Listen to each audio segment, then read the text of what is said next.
Olá, alunos, tudo bem? Eu sou a professora Aline e o tema da nossa aula de hoje é o Sistema Solar. Vamos lá?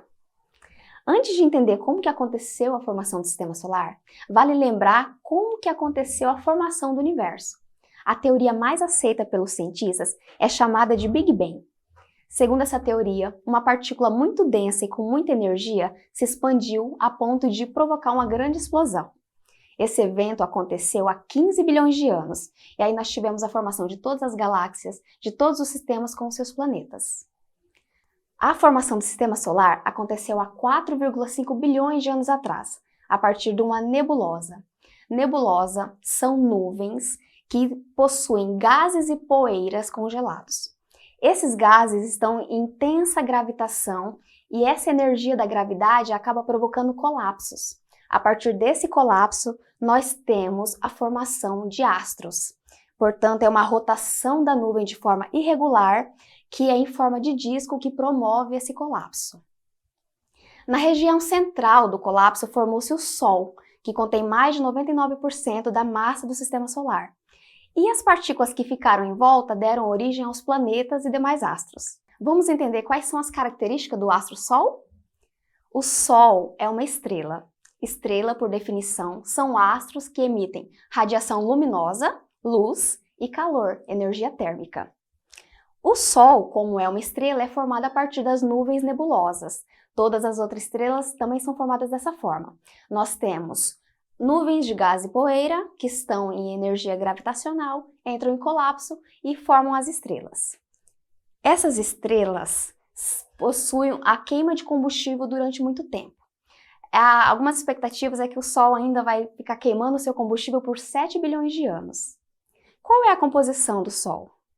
Ele é formado 78,5% de hidrogênio, portanto, é o elemento mais presente nesse astro, 19,7% de hélio, 0,86% de oxigênio, 0,4% de carbono e 0,14% de ferro, que são elementos em menor concentração. Vamos entender como é a estrutura do Sol.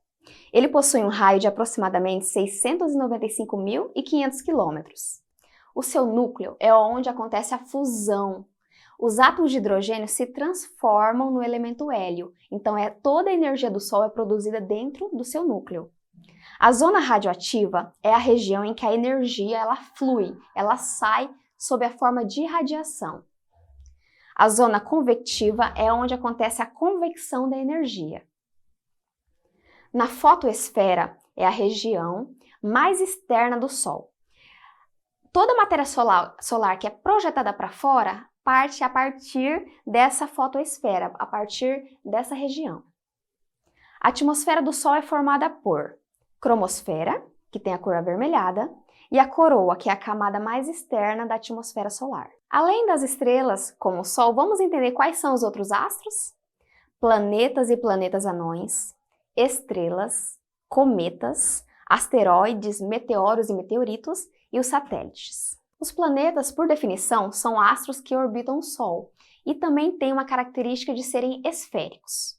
Uma terceira característica muito importante que define um planeta é a presença de corpos em volta dele que sejam de massa menor, ou seja, o astro, esse planeta, ele tem que ser dominante na sua órbita. Ele precisa ser uma massa maior ou igual aos astros que estão em volta dele e, portanto, ser dominante. Vamos entender como que acontece a classificação desses planetas?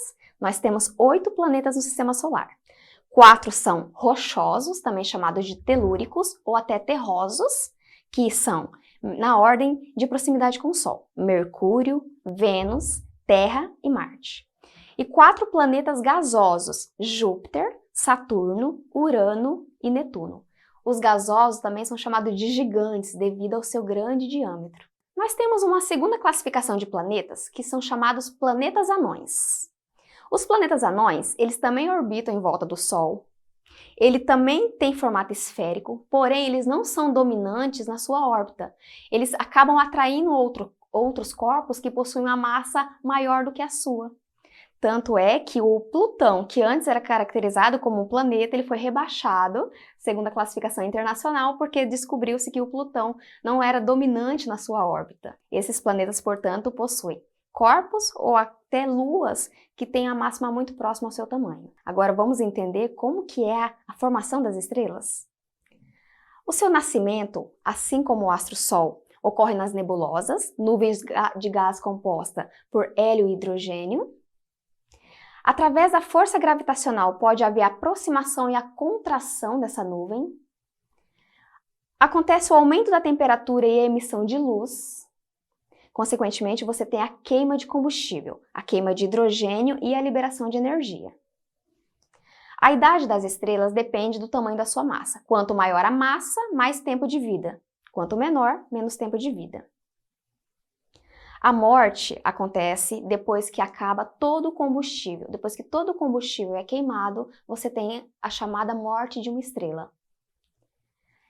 Algumas regiões são chamadas de buraco negro. Buraco negro são regiões em que há uma atração de corpos próximos. Isso acontece devido à morte de uma estrela. Surge então esse buraco negro, que é um local de atração de outros astros. Agora vamos conhecer os cometas. Cometas são os menores corpos do sistema solar. Eles são compostos por corpo, que são blocos de poeira, rochas e gases congelados. Coma ou cabeleira, que é a atmosfera, que são os gases em volta desse cometa. E a cauda. A cauda do cometa que nós vemos com essa iluminação é devido à aproximação com o Sol. Quando ele se aproxima ao Sol, tem-se a expansão dessas poeiras e gases que estavam congelados, por isso a formação dessa cauda. Os asteroides são corpos rochosos que orbitam o Sol. Eles também podem ser de estrutura metálica. Orbitam em torno do Sol como os planetas. Os tamanhos podem variar, desde poucos metros a muitos quilômetros. Agora vamos conhecer os meteoros. Meteoros são corpos celestes que atingem a atmosfera terrestre. Por que eles têm essa iluminação? O atrito desses sólidos com os gases atmosféricos fazem com que deixe um rastro luminoso. Então, essa estrutura luminosa que nós vimos em meteoros são relacionadas a esse rastro que os gases atmosféricos deixam. Também são chamadas de estrelas cadentes. Meteoritos são fragmentos sólidos que atravessam a atmosfera e chegam até a superfície do planeta ou da Lua. Então só é considerado meteorito quando ele atravessa a atmosfera e toca o solo do planeta ou da Lua. Os meteoritos podem ser derivados desde asteroides, cometas ou planetas. E a sua classificação é rochosos, ferrosos ou ferroso-rochoso quando tem os dois componentes. Bem, essa foi a nossa aula sobre o Sistema Solar. Vamos resolver alguns exercícios? O Sistema Solar é o termo que designa um conjunto de astros do universo, como estrelas, cometas, meteoros e planetas. Na atualidade, quais são os 8 planetas que compõem o Sistema Solar? Letra A: Mercúrio, Vênus, Terra, Marte, Júpiter, Saturno, Urano e Plutão. Letra B: Mercúrio, Vênus, Terra, Marte, Júpiter, Saturno, Urano e Netuno. Letra C: Mercúrio, Terra, Lua, Marte, Júpiter, Saturno, Urano e Netuno. Ou letra D: Mercúrio, Vênus, Terra, Marte, Júpiter, Saturno, Alfa e Netuno. Qual é a nossa resposta correta? Letra B: Mercúrio, Vênus, Terra e Marte, que são os planetas terrosos, e Júpiter, Saturno, Urano e Netuno, que são os planetas gasosos. Qual alternativa indica uma característica necessária para a definição de um planeta do Sistema Solar? Letra A: definição de uma órbita ao redor do Sol e ser dominante. Letra B: existência de uma ou mais luas. Letra C: iluminação interna e externa própria. Ou composição terrestre de origem gasosa, que é a letra D. Qual é a nossa resposta correta? Letra A: para ser considerado um planeta, precisa ter uma definição de uma órbita ao redor do Sol, porém ser dominante naquele espaço. Agora chegou a sua vez de aparecer na TV. Que tal você fazer uma maquete com a estrutura do Sol? Você pode utilizar material reciclável, massinha de modelar. Descreva quais são os componentes dessas estruturas.